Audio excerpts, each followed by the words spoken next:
Assalamualaikum warahmatullahi wabarakatuh. Waalaikumsalam warahmatullahi wabarakatuh. Teman-teman, pada malam hari ini kita sudah berjumpa dengan Mbah Kendil Jopo Montro. Kita akan membicarakan tentang ilmu pengetahuan yang pernah Mbah Kendil lakukan. Jadi kita akan sama-sama belajar berdasarkan dengan pengalaman dari Mbah Kendil Jopo Montro. Ini juga ada ketepatan, ada salah satu saudara kita dari Sulawesi, dia menanyakan tentang nasib sial. Jadi memang yang namanya nasib sial itu setiap orang berbeda-beda dalam pemikirannya. Ada orang yang bekerja pagi, siang, sore, malam, mati-matian tapi tidak mendapatkan hasil atau selalu kurang. Kemudian ada lagi orang yang sudah jarang beribadah, dia juga jarang bekerja, tapi seperti ada saja rezeki yang menghampirinya. Ada juga orang yang sudah tekun dalam beribadah maupun bekerja namun tetap tidak ada hasil. Dan orang menyebutnya itu berdasarkan nasib. Ada yang nasib sial, ada yang nasib baik. Maka teman-teman, pada malam hari ini kita akan kupas tuntas tentang permasalahan ini. Namun sebelum lanjut teman-teman, jangan lupa subscribe, karena itu sebagai pengalaman, karena masih banyak lagi video-video menarik yang akan kami sajikan, dan agar teman-teman tidak ketinggalan notifikasi atas video kami. Gimana Mbak ini mengenai nasib sial Mbak? Ada orang yang bertanya, gimana kiat-kiat agar dia bisa lepas dari nasib sial itu Mbak? Teman-teman yang saya hormati dan teman-teman yang saya muliakan,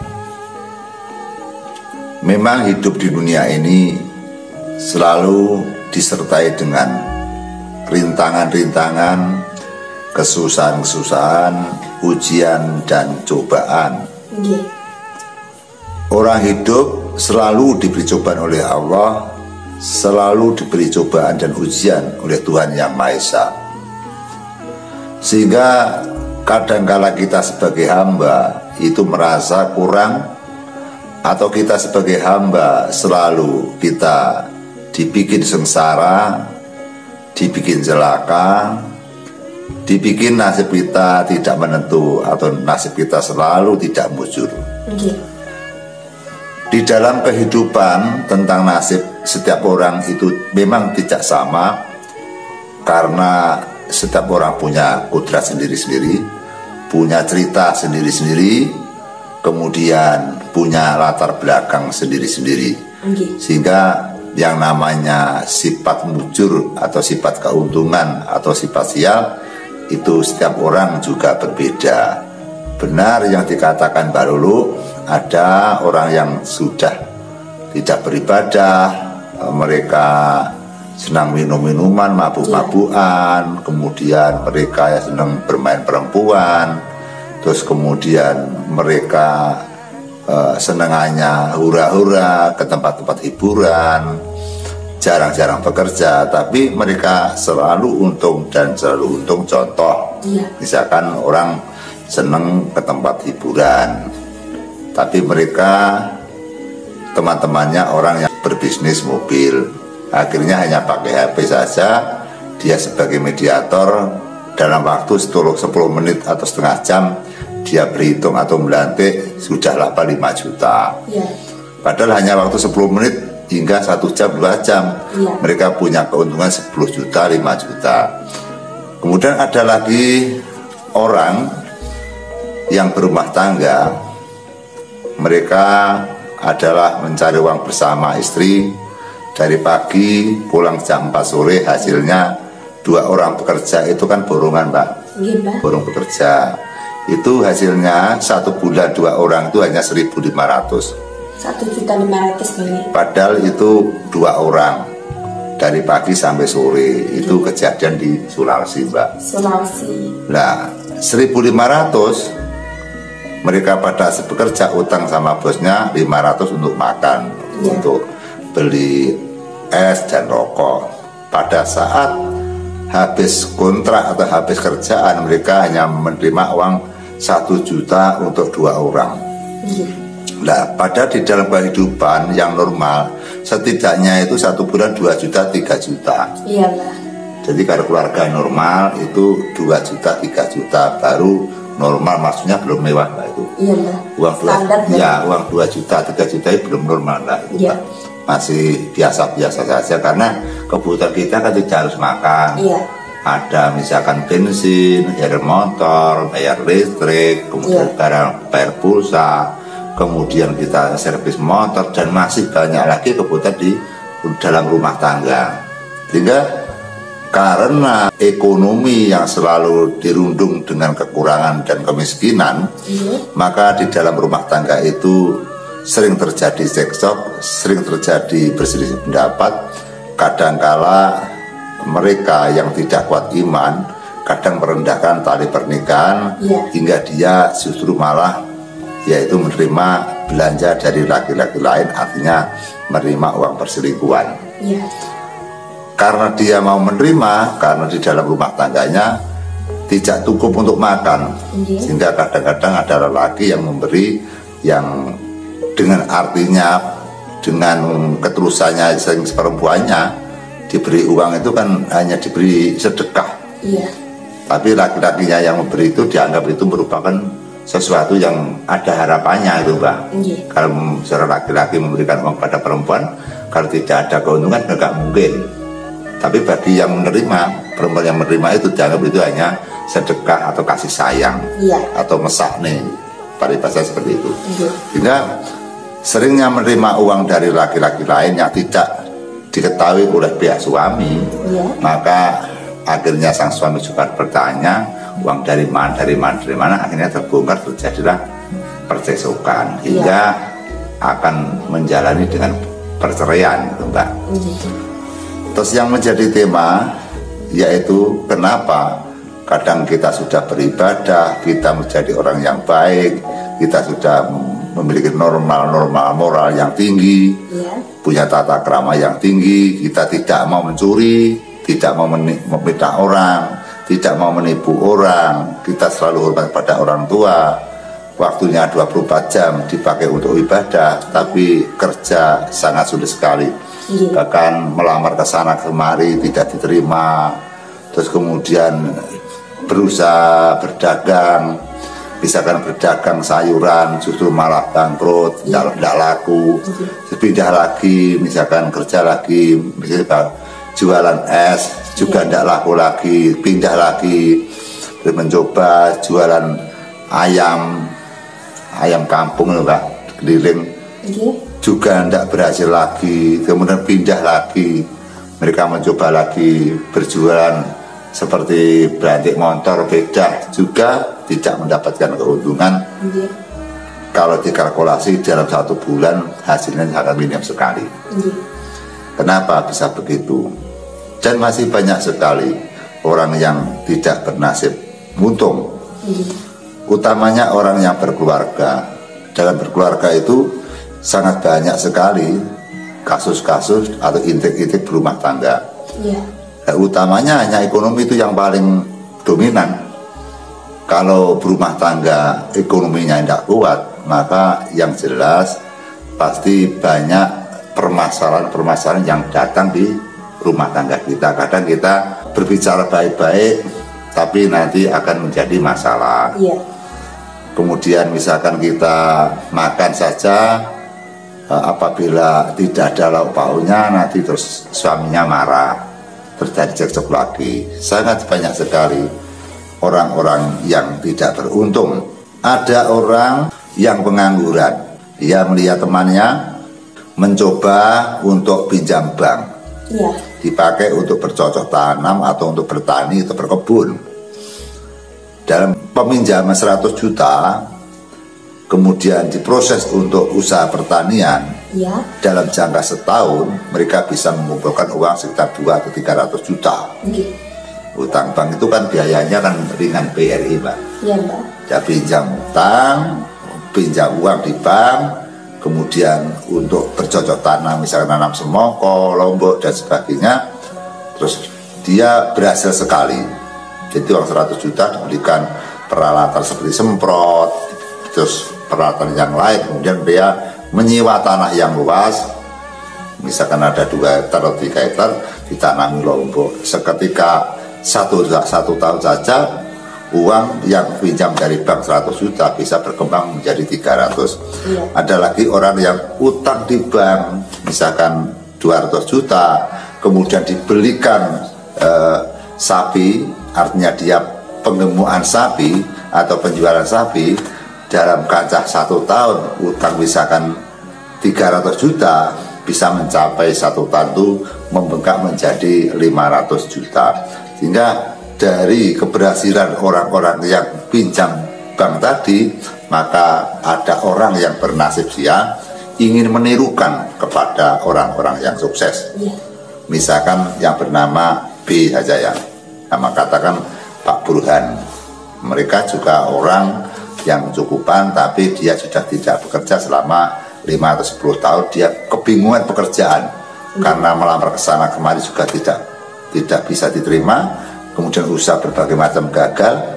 Mereka sudah ke rumahnya para sesepuh atau para dukun atau para praktisi juga gagal juga. Kemudian dia bertemu dengan temannya, dikasih penjabaran, disuruh untuk pinjam bank dan dikembangkan untuk mendirikan bisnis kepada temannya. Nah, akhirnya kalau namanya sudah nasib sial, saudaraku, apa yang kita lakukan selalu rugi, selalu menghancurkan. Jadi sehingga yang namanya nasib sial itu sepertinya sulit untuk dibedah, sulit untuk dipelajari. Karena itu hal-hal yang tidak nampak, hal-hal yang tidak dapat dilihat oleh mata yang namanya nasib sial dan nasib untung ini. Pak Burhan akhirnya pinjam ke bank uang 150 juta dipergunakan untuk yaitu beternak sapi. Mereka punya lahan, mereka juga punya kebun, terus ditanduri atau ditanami dengan suket gajah, terumbut gajah. Terus kemudian dia juga diproses dengan makan makanan sapi seperti tunjangan, seperti katul dan pur dan sebagainya itu juga pokoknya seperti teman-temannya lah. Teknis-teknis membuatnya kandang juga seperti temannya itu.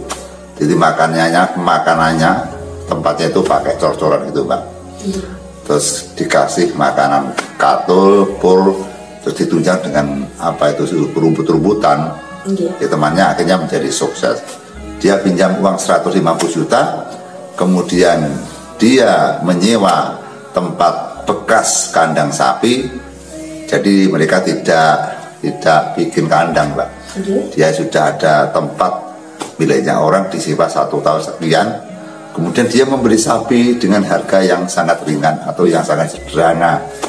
Dia sebelum membeli sapi, dia belajar di pasar dan dia mengajak orang yang ahli tentang sapi. Pada saat pembelian sapi itu benar-benar harganya murah. Harganya murah.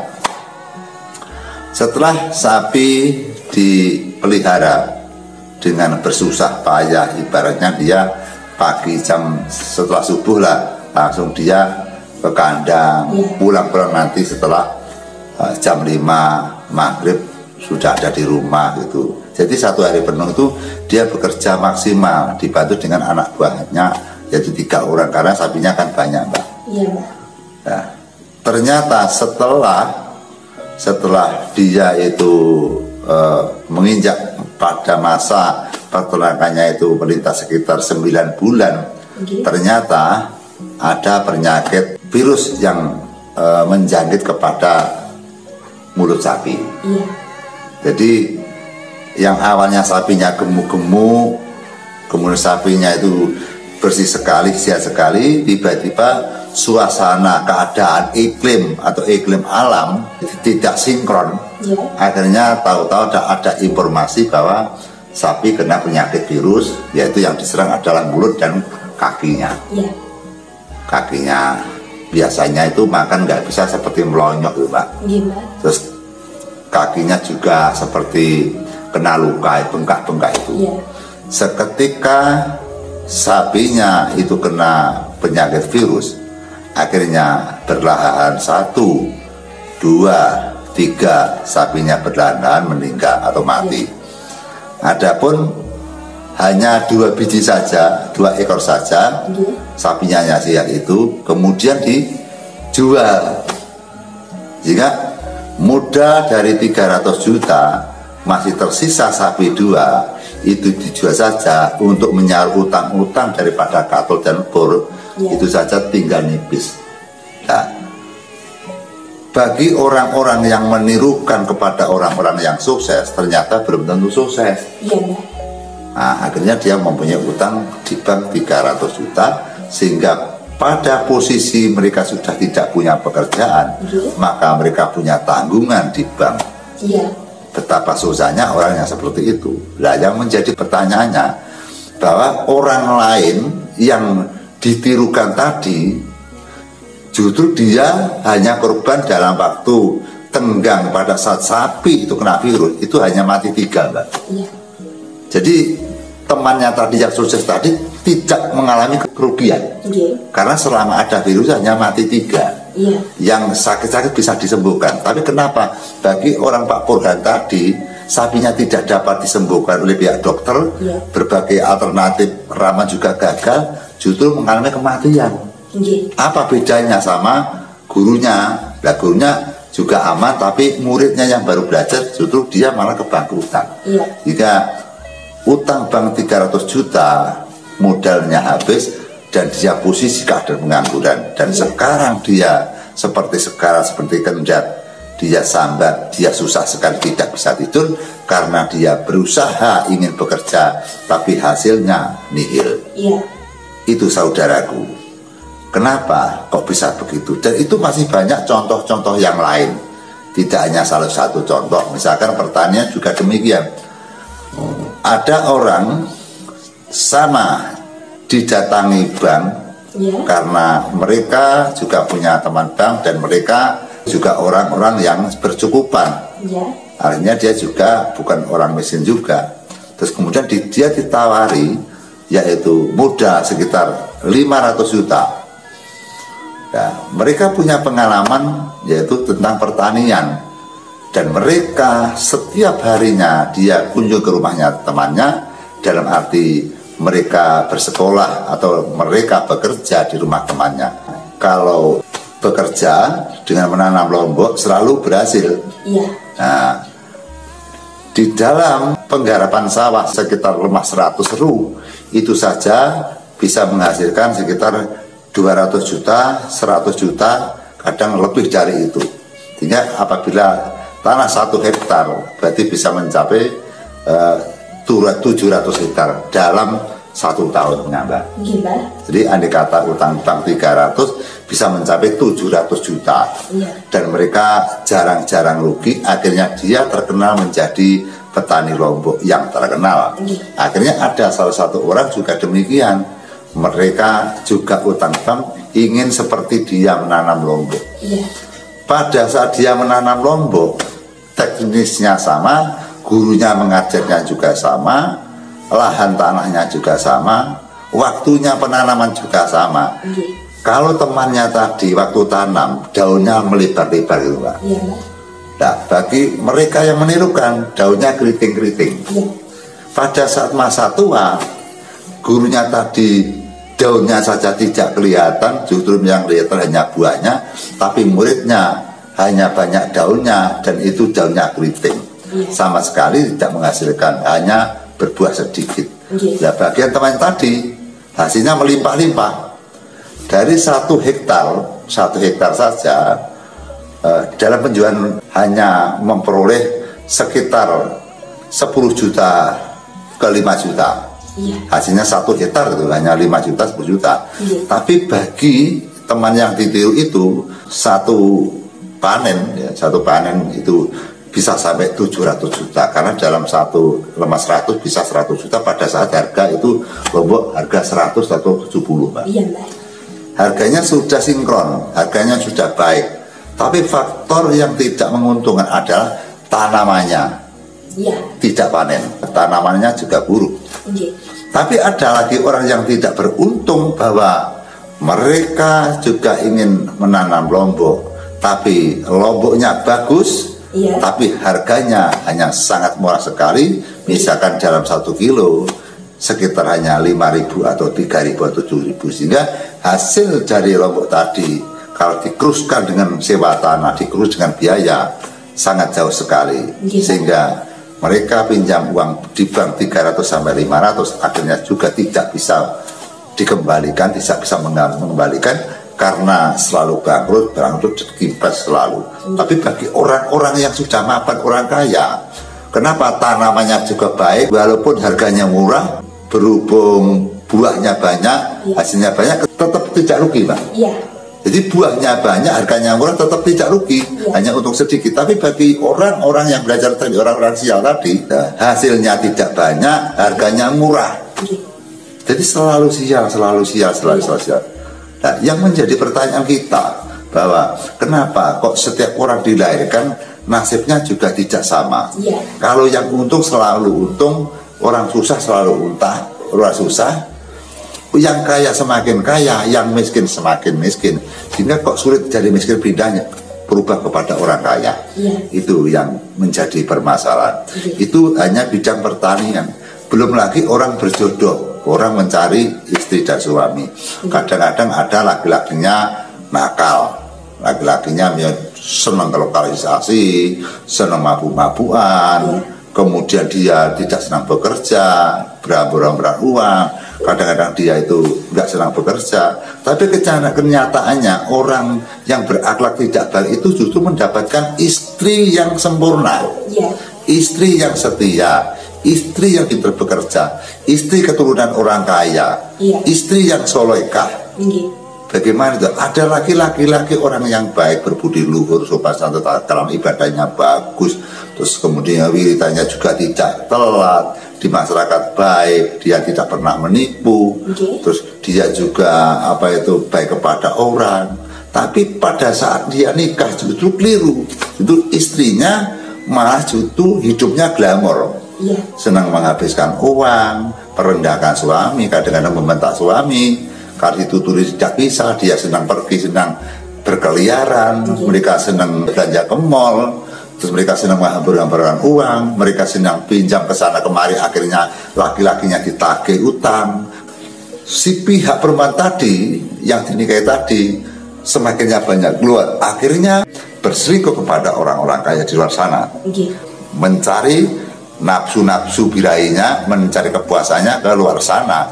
Akhirnya sang suami ditinggal. Nah, padahal sang suami itu orangnya baik. Kenapa istrinya kok malah tidak baik? Suaminya benar-benar orang-orang yang baik, yang setia. Kenapa si istri tidak setia, malah melecehkan, malah pergi mencari pasangan yang lain? Itulah kenapa nasib setiap orang itu berbeda. Karena di dunia ini sudah diberikan ragam surat takdir. Jadi kita pada saat lahir di muka bumi, maka Allah atau Tuhan sudah menakdirkan kepada manusianya atau ciptaannya bahwa kamu nanti akan seperti ini, dan seperti ini. Yang pertama. Yang kedua, bahwa manusia yang hidup di dunia ini memang harus melalui jalan, yaitu senang dan susah. Yaitu senang susah, bejo ciloko mulya sengoro padang peteng. Itu ada dua orang itu. Ora susah ya senang, ora bahagia terus kemudian dia juga susah. Juga manusia diberi takdir suka dan tidak suka, sengsara dan bahagia. Itu memang sudah ditakdirkan oleh Allah bahwa setiap orang sekaya-kaya apapun orang pasti pernah susah. Sekaya-kaya orang pun pasti pernah susah. Sebahagia-bahagia orang pun juga pernah menjalankan susah. Sesusah-susahnya apapun orang pasti pernah bahagia. Jadi kehidupan itu selalu diucap oleh Sang Pencipta alam. Nah, yang menjadi pertanyaan, kita tidak membicarakan yang sukses, tidak membicarakan yang bahagia, tidak membicarakan orang-orang lancar dalam usaha.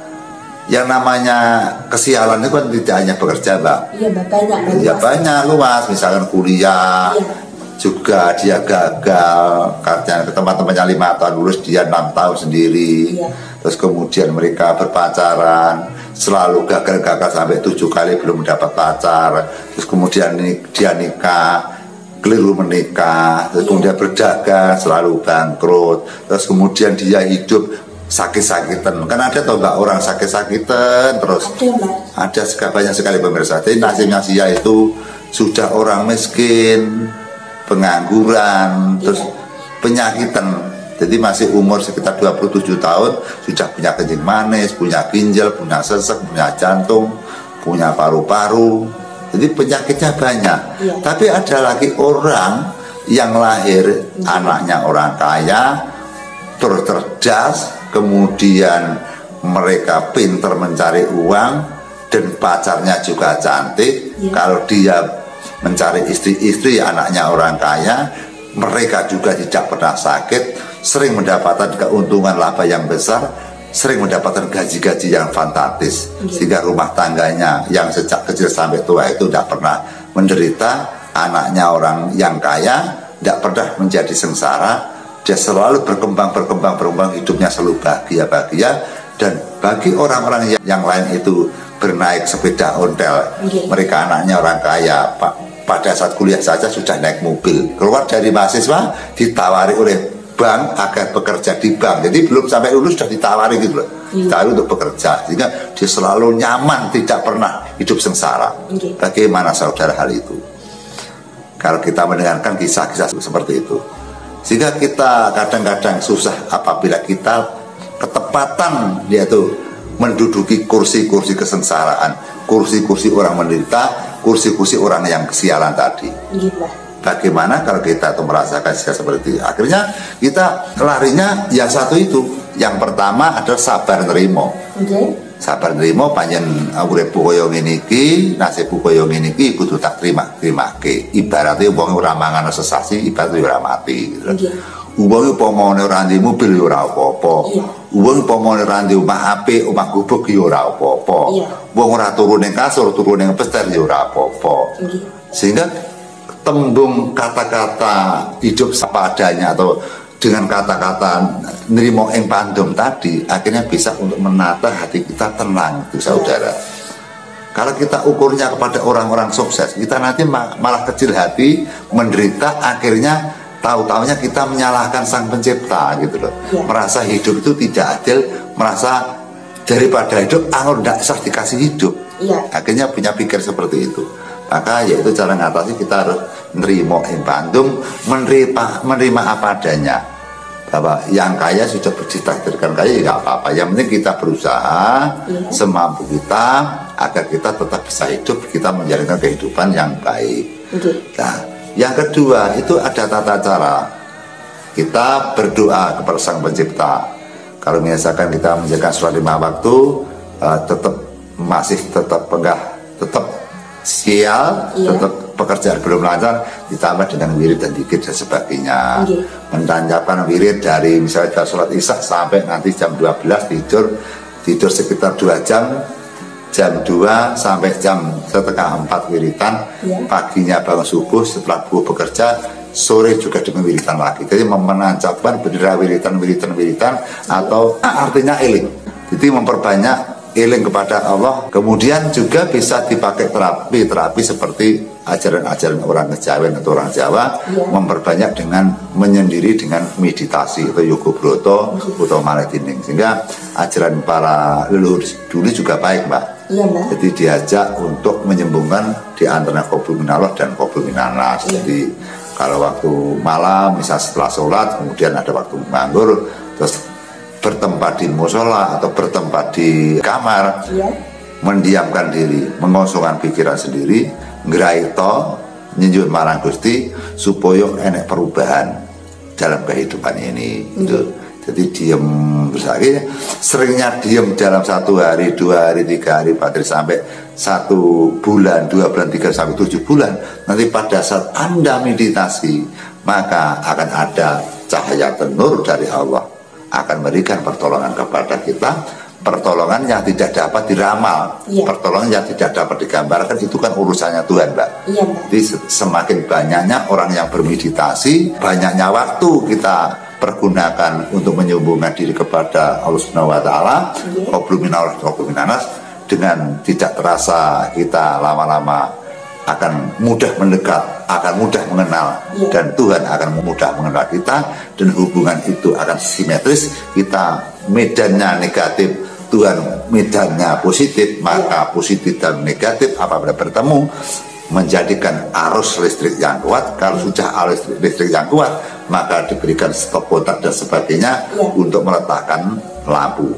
Kalau lampu sudah ada, listriknya sudah ada, otomatis pasti terang benderang di alam semesta ini. Sehingga kalau pikirannya terang, biasanya rezekinya juga mudah. Kalau pikirannya nanti gelap, pikirannya jibek, pikirannya semeraut, pikirannya peteng, maka kita mencari rezeki juga kesulitan dan kesusahan. Jadi kalau kita akan menulis, kertasnya itu putih, tangan kita kotor, maka tulisan pun akan menjadi kotor. Jadi hasilnya tulisan pasti kotor. Kalau kita niatnya sudah baik, maka kita akan menghasilkan hasil budi-budi yang baik. Sehingga seperti pemirsa. Kemudian setelah kita menjalankan meditasi, menjalankan sholat waktu 5 waktu, menjalankan wirid, dilakukan itu tetap panggah sial saja.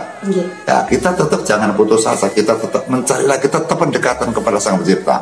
Cuma kadang-kadang cara pendekatan per orang itu tidak sama, sesuai dengan kapasitas sendiri, sesuai dengan keyakinan sendiri-sendiri. Karena di Indonesia itu agamanya 5, Pak.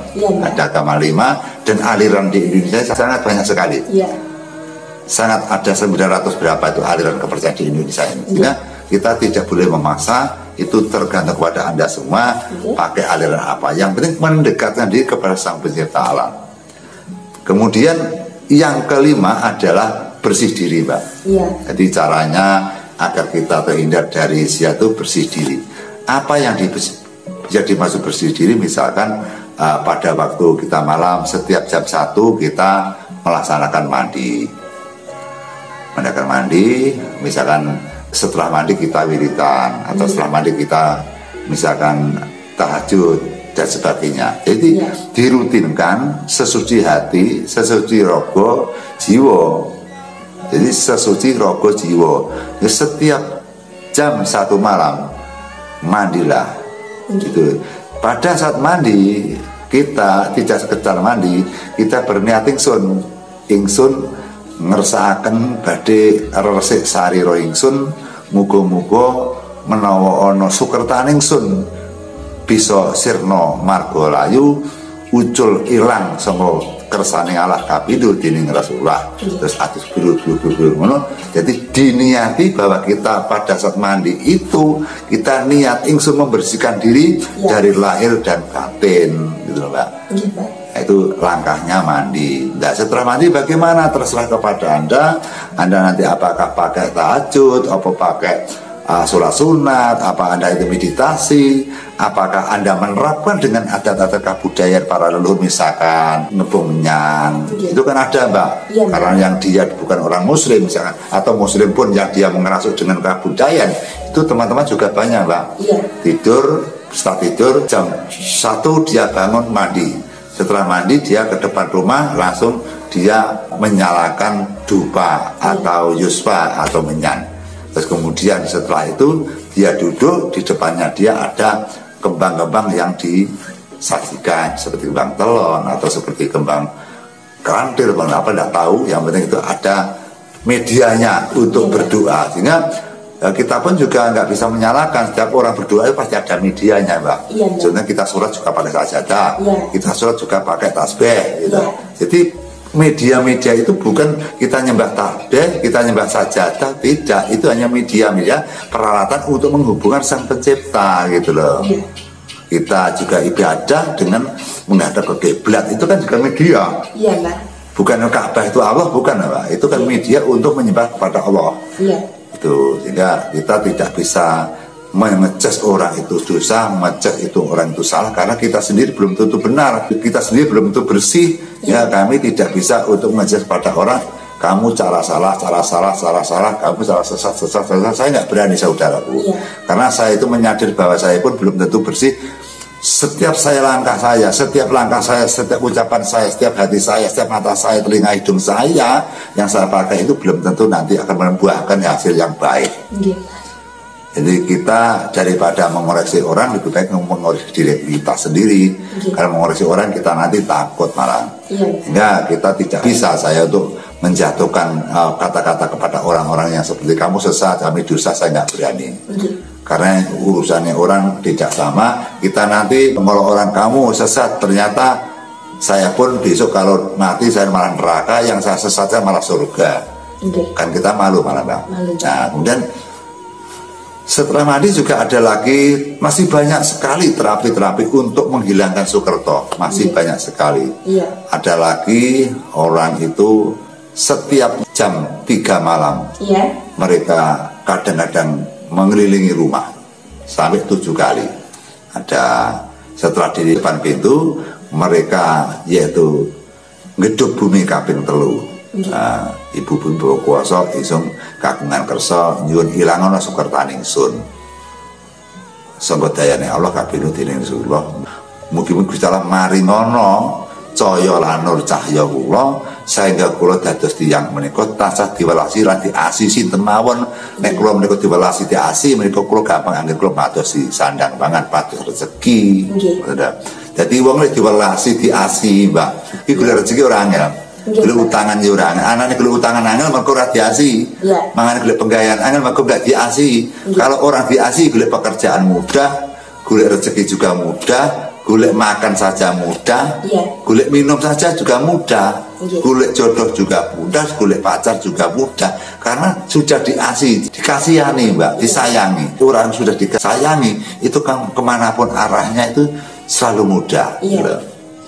Dan banyak sekali, saya punya cerita bahwa ada teman saya yang punya utang banyak, dia mandi tiap malam, mandi tiap malam, mandi tiap malam, dia memohon kepada Sang Pencipta, tapi gagal terus Mbak. Dia punya utang di bank, akhirnya susah sekali, akhirnya dia kehabisan akal. Cara ini sudah, cara ini sudah, cara ini sudah, cara ini sudah. Itu malah lucu, saya tertawa di cerita ini. Dia akhirnya dia berhasilnya itu pada saat bulan berdiding. Bulan Agustus kan dingin Pak. Dingin. Setelah bulan Agustus pasti kedinginan, dingin kan munculnya bunga kopi dan sebagainya. Dia 1 bulan itu mandi jam 3. Jadi tidak jam 1, jam 2, dia jam 3. Setiap jam 3, bahkan dia pakai jam 3. Nah dia itu mengambil kurungan ayam. Kurungan ayam, dan kurungan ayam itu dia masuk di dalam kurungan, dia bersemedi, dia bersila seperti ini.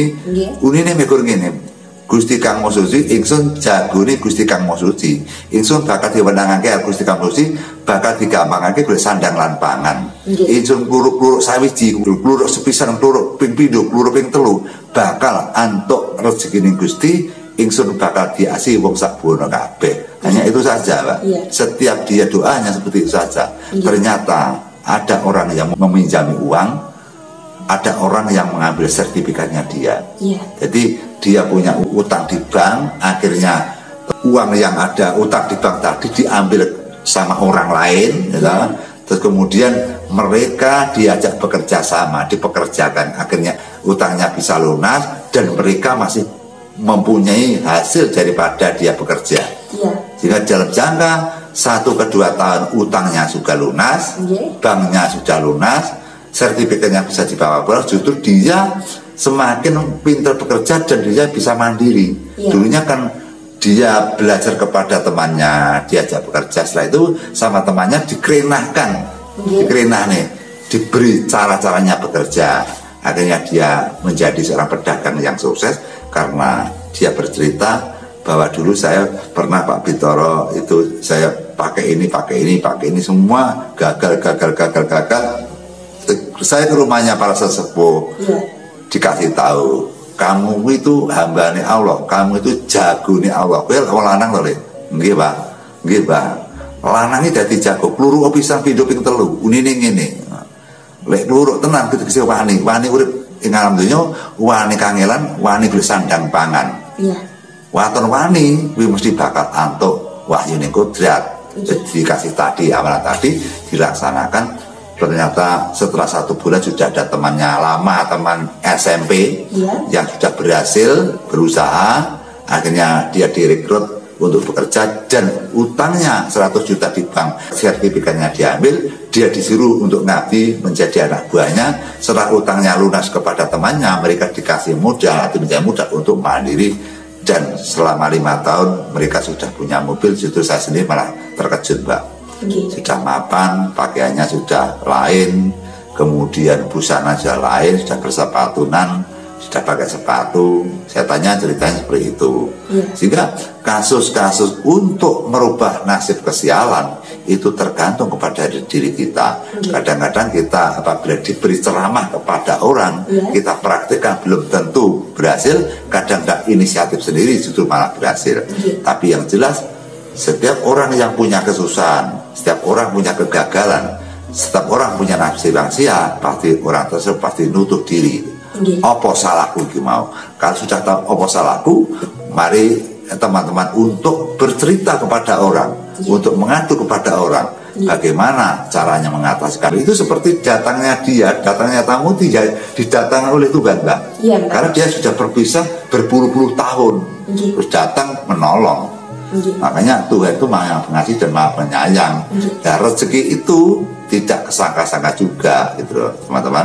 Sehingga langkah-langkah yang saya sampaikan itu belum sepenuhnya, masih banyak sekali tentang cara mengatasi untuk membongkar dengan nasib yang sial dan sebagainya. Yang jelas untuk membongkar nasib kita bertanya kepada diri kita sendiri. Apabila diri kita tidak bisa menjawab, maka kita berhak untuk bertanya kepada orang-orang yang lebih likan atau orang-orang yang lebih mengerti. Barangkali Allah menitipkan kemanjuran kepada orang lain, gitu loh. Jadi orang yang ditanya itu tidak orang pintar. Pada saat kita bertanya kepada orang lain, Allah memberikan kelantipan kemandian kepada orang lain, dan kita mendengarkan, kita buktikan kita berhasil. Seperti itu yang saya sampaikan. Ya teman-teman, jadi memang permasalahan tentang nasib sial ini selalu dirasakan baik dari kalangan bawah, Mbak, sampai orang-orang yang sukses pun dia kadang juga merasa jangan-jangan aku sial, kan gitu, Mbak. Dan cara-cara Mbah Kendil itu adalah cara-cara sesuai dengan pengalaman Mbah Kendil. Jadi Mbah Kendil pernah dimintai tolong orang, Mbak, ya? Dan dengan cara-cara seperti itu, dengan kuasa Allah tentunya, jika Allah meridhoi akan berhasil atau bisa untuk yang namanya mengubah nasib. Teman-teman, jadi itu adalah pertanyaan dari saudara kita. Semoga ini juga bisa menjadi referensi bagi kita, sebagai pengalaman bagi kita semua. Terus gimana, Mbak? Mungkin ada yang perlu disampaikan tentang pertanyaan ini, Mbak? Yang jelas kita tidak boleh patah hati, patah semangat. Kita berusaha, kita tidak boleh memang saya nasibnya seperti ini, biarkan saja. Itu jangan sampai, kita harus berusaha. Hidup itu harus berusaha, bergerak. Banyak sekali teman-teman, kadang-kadang saya memberikan pertolongan yang tidak sengaja, kadang saya hanya misalkan guran, akhirnya menjadi kenyataan. Banyak teman, Mbak Ludi juga tahu kan, orang yang tidak punya tanah, orang yang tidak punya rumah, saya hanya berucap 1 minggu lagi kamu bisa beli tanah. Bagaimana Pak cara membelinya tanah? Kamu kan bisa nanti untuk menyicil. Akhirnya sampai sekarang rumahnya, tanahnya kan sudah lunas dan sudah dikasih rumah. Itu kan kadang-kadang mungkin pada saat itu mulut kita ini dipencoi oleh malaikat. Jadi pada saat kamu sampai 1 minggu lagi ada hitungan tanah dan nanti kamu punya tanah itu. Jadi kan saya tidak ngerti dan saya tidak waskito, Mbak, sebenarnya. Saya hanya ngawut saja. Pas ngawut saya tadi kok dipencoi kali wahyunya Allah itu, dipencoi oleh kekuatan jati Allah, dipencoi dengan kemanjuran Allah. Sehingga kita itu hanya mulut yang tidak ada harganya, mulut yang tidak ajinya bisa aji, bisa berharga karena ya dititipi oleh kemanjuran oleh Allah Subhanahu wa Ta'ala, Mbak.